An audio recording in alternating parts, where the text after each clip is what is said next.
Wildcat football is right around the corner. The final week of minicamp here for the 2012 St. Ignatius Wildcat defending state champions, and the St. Ignatius Broadcasting Network is proud to be bringing you another year of Wildcat football coverage of all Wildcat athletics. And we give you the first of many this season of the SIBNs across the table. Alongside my color partner for the Wildcat football season, Greg Zeiton, I'm John Fanza, and this man needs no introduction, Mr. Eddie Dwyer. Eddie Dwyer's corner right here, giving you everything you need to know, from recaps to previews as well, players to watch. You can find everything on the corner, Eddie, and good to be joined by you. Great to be here. And Greg, let's begin talking about this season and things to watch for. We start with the offensive side of the ball. The Wildcats losing some key players like quarterback Eric Williams, a couple of outstanding wide receivers, Jake Mooney and Tim McCoy alike. But there is also some stability to look out for here. Senior first-year quarterback Mike LaManna, who really isn't a first-year quarterback. He's been accustomed to this offense for a couple years now. So let's talk about this offense. Sure, as we start looking toward the quest for 12 and 12, we'll look at the offensive players coming back for this season.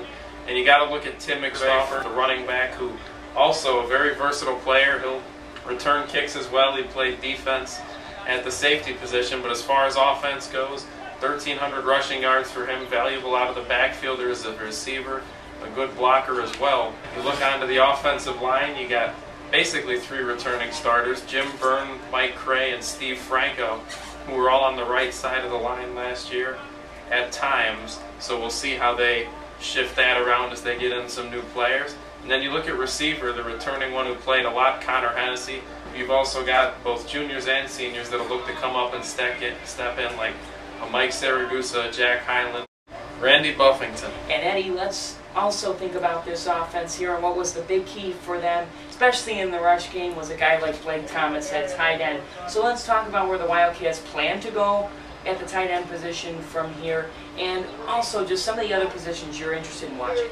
Well, again, what I think you're going to see is some two-way action actually from Kevin Kavalek and Matt Golick, of course, two of our mainstays on the defensive line. I think you're going to see them play some tight end this year because we need that physical presence in order to get Tim McVeigh stretched out on that running game. And you know, needless to say, they're 2 of the toughest and strongest kids on the team with their great ability on defense. But they're flexible enough to handle that tight end position. You know, I can't agree with Greg more. I mean, our receivers, this might be one of the deepest receiving corps in St. Ignatius' history, and I really believe this. I hate to put the pressure on him, but I think Mike Saragusa will graduate and be mentioned in the same breath with a Jeff Lerner or a Robbie Paris. That's certainly a list of very high names, and that's something else that we were just talking about with the tight end position, that the Wildcats do have options to go to, and in a program like this one, that's something that you like to have, guys that you can go to. So not a lot of concerns on the offensive end, but certainly a lot of bright things to see early on in the season, and how this rushing game will be accustomed with some new offensive linemen in there. It's going to be interesting to see, but you've got Tim McVeigh in the backfield, who actually has earlier this week given an oral commitment to the University of Buffalo and the Bulls in the Mid-American Conference. So also good to see Kevin Kavalek, who is early committed to Boston College, and just some of the early commits, and I'm sure these guys are going to get options in the next couple of months as well as the season goes on, but that's certainly good to see. Sure, and don't forget Dave Katusha, our tremendous nose tackle, to the Air Force Academy. Cannot forget about that Dave is heading to Air Force, and just great to see these guys out here, and they've worked for it in the off-season. That's what Coach Chuck Kyle says is so underestimated by many of us journalists and also the common fan, that they don't see these guys in the weight room. So Eddie, let's turn now to the defense. Right. And Coach Dan Corrigan and Coach Ryan Franzinger, you may have thought that in 2011 this 2012 defense couldn't top that. They've got a tough act to follow, but Eddie, this 2012 defense, they're looking smooth as well. Absolutely. Again and again, it starts up front. Dave Katusha in the middle, the man in the middle at nose tackle, and then our outstanding senior defensive ends, you know, Kevin Kavalek and Matt Golick. They had plenty of experience last year. Of course, we already mentioned Kevin was first team All-Ohio last year with 15.5 sacks. Dave Katusha had an outstanding playoff series, as did Matt Golick when he was counted on. And they actually were matched up against much bigger players much more highly touted players as juniors and did an outstanding job in the playoffs. You know, the area of concern definitely is linebacker, because we in Rustin Curry and Zach Ryan and James Sheehan, we graduated 3 young men who each accounted for more than 100 tackles, or were involved in more than 100 tackles, I should say. So that's quite an area to fill. Remember the name Kyle Berger, though, fans. He'll be a junior, and he's a special player, an outside linebacker, and he'll be the first, you know, to admit that he has a big hole to fill. But this kid is blessed with so much talent. He'll really be the leader of that linebacking core as a junior. If you saw any of our JV broadcasts last year, the JV games, Kyle Berger tore it up, and he is going to be a big name right from the get-go on this defensive side of the ball. And Greg, what can you say about this defense, and what are you excited to see out of them right from the get-go? You have to look at it in week 1. We're going to see this defensive front come right after a team like Youngstown Cardinal Mooney, who does like to run the ball and who's going to be tough offensively and defensively to take on. But this defensive line, they are going to be a tough task for offensive lines to take on. That they will, and like Eddie and some of the coaches have said, you know, don't overlook Youngstown Cardinal Mooney. They are an 8-time state champion. They won their title last year in Division III as well. But back to the defensive line, we're looking at it, and that seems like it would be the strong point. You've got 3 guys with starting experience, all 3 of them who did a tremendous job last year, especially against some very good offensive lines in the playoffs. Pickerington Central, Whitmer's line was good. St. Edward's line was very good as well. Even Menor had a very strong offensive line, so you look for those defensive linemen to continue that. Linebacker, you got to look for Kyle Berger, like you said, who just absolutely was a beast at the JV level. You look for him to continue that. And then in the secondary, you've got a couple guys coming back with experience. Tommy Fanning at cornerback, who made all kinds of plays in the playoffs. Big interceptions all over the place in the playoffs. He comes back. You also got Zach Baker, who played and started at safety in a lot of the playoffs, and some other guys in the secondary who we'll see worked in. I'd like to just throw out, we also have a defensive player who we just talked a great deal about on offense, named Tim McVeigh, who I'll argue is the best all-around high school football player in Northeast Ohio. Not only a fabulous tailback on offense and a great punt and kickoff returner, but he was recruited by Buffalo as a strong safety, and he can create havoc, you know, on the blitz from that safety position. And his speed, he has tremendous speed. It's underrated.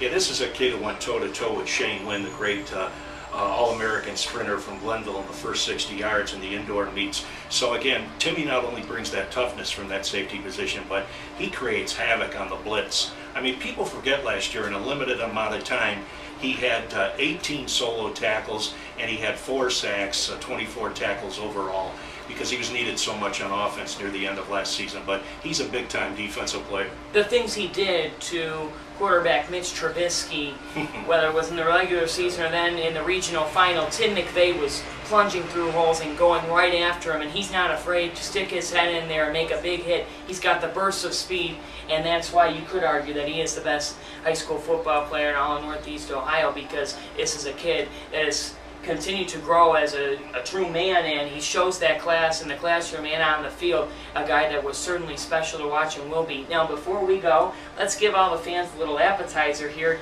to this schedule. We'll obviously be talking about this throughout the season, but Eddie, what are the games that you are looking for? Well, I've said it and I'll stand by it. I wrote it early this summer. I think our first 3 games mark one of the toughest stretches out of the gate in St. Ignatius' rich football history. Of course, we open up with Cardinal Mooney, a team that just comes out and punches you in the face. Big, strong. They return Courtney Love, their tailback linebacker, who's headed to Nebraska on a full scholarship. They return another running back, Marcus McWilson, who's an outstanding defensive back. He's headed to Nebraska on a full scholarship. Their offensive line is anchored by Jeff Harper, who's being recruited by a ton of people. He's a little guy at 6'6", 277, and then they have a couple 300-pounders returning. So this is a tough club. Youngstown Cardinal Mooney did not schedule us to get beat 40-0. No. They feel they can go toe-to-toe with us, and it's going to be a great ball game. And the Wildcats have only faced Youngstown Cardinal Mooney twice, and oddly enough, they've lost them both times, and Coach Chuck Kyle has never faced Mooney. Now, Greg, as far as you go, what games are you looking for, other than maybe those first 3? Any others that you like to see? Well, John, with it still being before the season, I'm still looking at those first 3. Week 2, when you play De La Salle, you play one of the best quarterbacks in the nation, and Shane Morris. might not have a ton of talent around him, but it'll be neat to see what he can do in their offense. And then week 3 against Mentor, I think, may be the game of the regular season, because you've got a Mentor team that we saw their offense last year, and they've got just about all of it back. Mitch Trubisky's back at quarterback. They've got 4 of their 5 starting wideouts back. And we know they can score a lot of points. The Wildcats will try to keep that from being a shootout, but that looks to be a very exciting game. Real quick, if I could just add that, you know, Shane Morris, the another southpaw, will be probably the battles of the southpaws with him and Lamanna, but Shane Morris has been rated now number 2 in the country as a pro-style quarterback, and he moved up from a 4-star to a 5-star after several camps. But excellent point, Greg, about the talent around him. He graduated his top receivers and his top tight end. He does have some running backs back, but really the burden is on his shoulders this year. And Trubisky, when you talk about his receivers, when I was praising Timmy McVeigh and the great respect I have for him, there's a football player in Mentor who I have nothing but the highest respect for, and he kind of plays in Trubisky's shadow, and that's their wide receiver running back, Connor Krasancic. He is a great all-around athlete like Timmy. Don't be surprised to see Connor running the ball more this year for the Mentor Cardinals. As far as I go, I think the main point here is which offensive line is going to be able to stop the Wildcat defensive front that comes in and week out. And I think Youngstown, Cardinal, Mooney, they will come right after you and run the football, but that defensive line will come right after. I'm excited for week 9 because we head down to Cincinnati and they took the Cannon Bell year 1, but we definitely want our bell back in. St. Xavier has an extremely tough schedule, they do. weeks 1 through 10, so that's going to be an exciting matchup, and heading down to Cincinnati is never an easy task. And one other game to bring up, obviously has to be week 8.